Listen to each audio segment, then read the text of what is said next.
Desa Sialagan merupakan sebuah desa yang berada di Pulau Samosir, Danau Toba, Provinsi Sumatera Utara. Berikut beberapa keunikan yang bisa kita dapat dari desa ini bila kita berwisata di kawasan ini. Yang tentunya selain menikmati keindahan Danau Toba. Horas sebanyak 3 kali dengan suara yang keras. 1, 2, 3. Itulah salam khas daripada orang Batak bila menyambut tamu. Dan sekarang kita telah berada di satu perkampungan. Ini namanya Huta Sialagan. Huta itu artinya kampung, dan Sialagan itu nama daripada kampung ini. Jadi kalau kenal marga Sialagan di mana-mana, asalnya dari kampung sini. Karena di setiap marga orang Batak itu biasanya mereka punya kampung, dan nama kampungnya sama dengan nama marganya. Dan mereka membuat perkampungan seperti ini, di mana dikelilingi tembok-tembok dari batu. Dan dulu aslinya di atas tembok itu ditanam pohon bambu, supaya orang tidak gampang masuk. Jadi mereka hanya membuat satu pintu masuk dan satu pintu keluar. Itulah tradisinya. Bahkan di zaman dahulu kalau kita masuk ke rumah, kita masuk dari depan, kita harus keluar dari belakang. Kalau kita keluar dari depan, itu dianggap pencuri. Itulah di zaman dahulu. Sekarang nggak begitu lagi. Nah, kemudian di sini kita lihat ada beberapa rumah adatnya. Nama yang kita lihat ini semua rumahnya sudah direnovasi. Dulu aslinya atapnya bukan dari kayu atau seng, tapi terbuat dari ijuk. Dan di sini ada 2 jenis rumah. Di mana di depan kita di sana ada satu rumah yang masuk dari bawah, itu disebut namanya rumah bolong. Rumah itu rumah, bolong itu artinya besar. Kemudian satu lagi tangga dari luar langsung ke pintu, itu disebut namanya rumah adat Batak Siaporik. Jadi kalau di dalam itu, kalau kita masuk lihat ke situ, itu kita jumpai ruangan kosong, tidak apa-apa. Tapi kalau rumah bolongnya itu di tengah-tengah ada tempat masaknya. Itulah perbedaannya. Nah, kemudian di sana rumah bolongnya masih lengkap dengan ornamen-ornamennya atau ukir-ukiran. Itu di dalam bahasa Batak disebut namanya gorga. Gorga adalah sebuah ukiran, tapi mereka punya nama dan punya arti masing-masing. Di sana kita lihat ada gorga bergambar cecak. Cecak di dalam bahasa Bataknya disebut namanya boraspati. Ya, boraspati itulah simbol kehidupan, simbol kemewahan, simbol kejayaan bagi orang Batak. Di mana-mana. Jadi dalam prinsip orang Batak sama seperti cecak itu, bahwa orang Batak boleh hidup, boleh tinggal di mana-mana. Di mana-mana selalu ada orang Batak. Di situ tanah dipijak, di situ langit dipijak. Itulah orang Batak.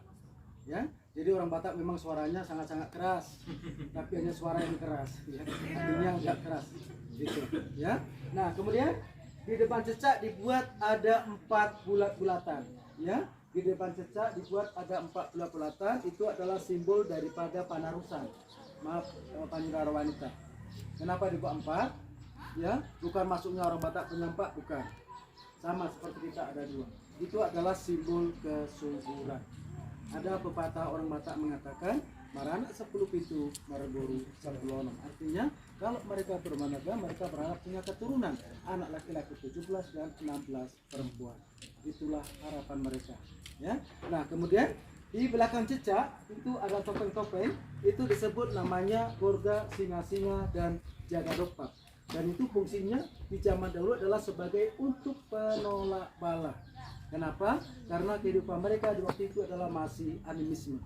Mereka belum punya agama. Jadi masih banyak orang luar sana ingin mengganggu kampung ini dengan menggunakan sihir-sihir mereka. Jadi itulah penangkalnya. Nah, kemudian orang Batak juga percaya kepada 3 dunia.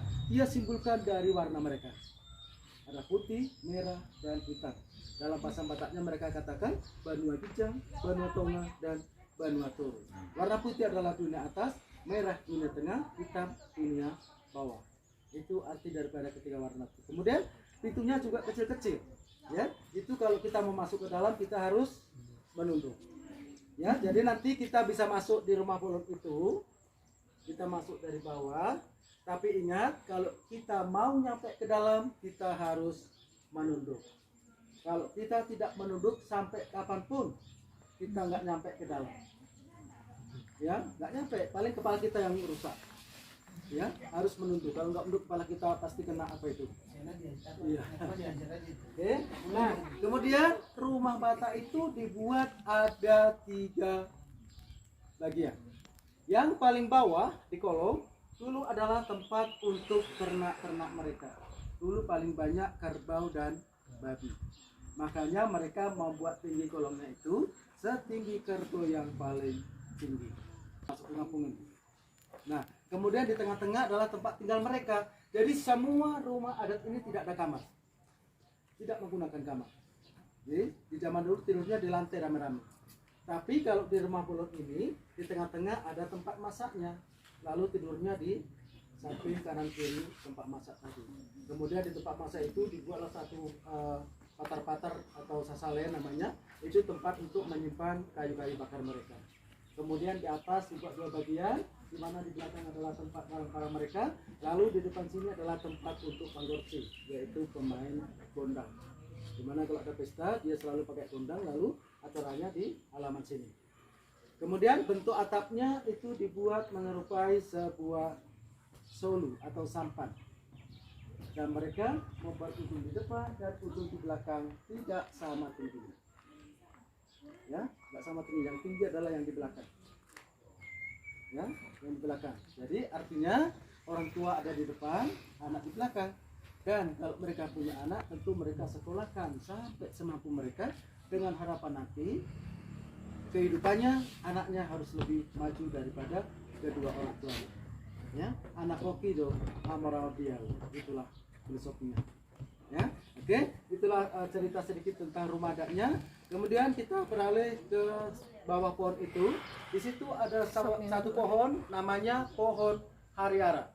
Itulah pohon suci bagi orang Batak di zaman dahulu, dan juga disebut dengan pohon kehidupan. Kenapa?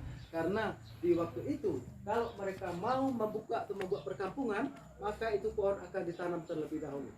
Kalau pohon itu tumbuh dengan baik, dengan subur, maka di situ ada kehidupan. Maka dia bisa dibuat kampung.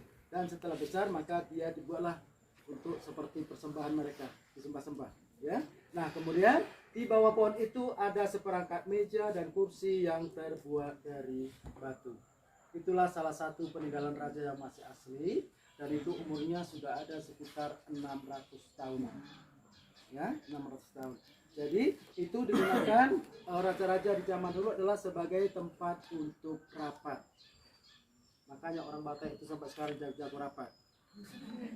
Iya, ada anak kita mau menikah harus kita rapatkan sebagai tempat untuk bersidang. Makanya jangan heran juga kalau orang Batak itu yang banyak menjadi pakar-pakar hukum, memang sudah jadi faktor keturunan dari sinilah. Kenapa? Karena sebelum Indonesia merdeka mereka sudah kenal hukum adat. Itu. Kenapa disebut digunakan ini untuk bersidang? Karena di zaman dahulu antara kampung sini kampung luar sana itu sering berperang. Jadi kalau raja itu menangkap musuhnya, lalu dia ditangkap, namun sebelum bersidang di sini dia dipenjarakan dulu di bawah kolong rumah. Itu di balik batu itu ada tempat kolongnya, tulisannya tempat pemasungan, itulah penjara mereka, dipasunglah di sana. Apa alasan raja dipasung di bawah kolong itu? Karena atas kesalahannya, atas perbuatannya, maka mereka sudah dianggap seperti binatang. Makanya mereka ditaruh di bawah kolong itu. Kemudian setelah itu barulah dia dibawa di situ. Disitulah mereka akan disidang. Jadi waktu bersidang yang bersalah duduk di bangku yang paling kecil. Itu ada bangku paling kecil. Kemudian raja bangku yang paling besar. Kemudian ada 5 bangku lagi adalah sebagai pengetua-pengetua adat. Dan di sana ada 3 bangku panjang adalah duduk sebagai ulu balang. Ulu balang itu adalah sebagai prajuritnya.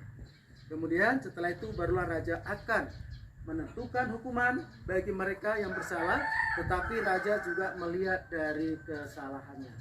Pertama, kalau dia mencuri, itu hukumannya hanya dipasung di bawah kolong itu. Dan kalau dia ingin lepas, maka keluarga mereka akan menebus dia dengan apa yang dia curi. Tapi dia mencuri 1 diganti dengan 4. Dia curi 1 ekor kerbau, dia dikembalikan 4 ekor kerbau. 1 dikembalikan ke korban, 3 untuk raja di sini. Makanya katanya dulu orang raja di sini setiap malam dia selalu melipat tangannya, dia berdoa supaya banyak yang mencuri katanya.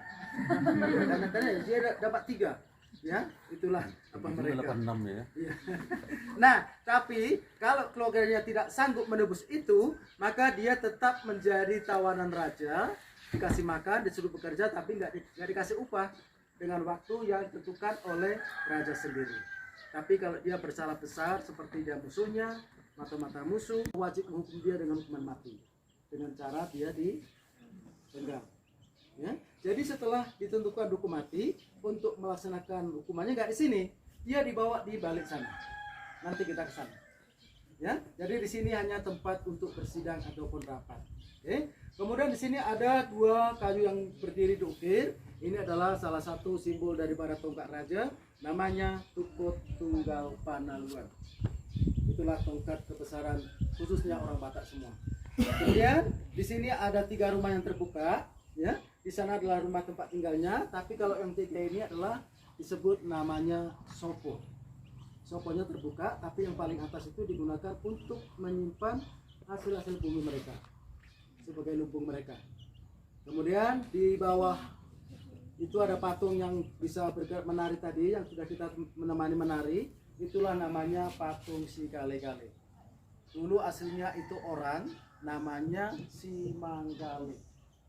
Si Manggale adalah anak seorang raja, tetapi dia anak tunggalnya. Namun setelah dia remaja, dia sakit-sakitan lalu dia meninggal.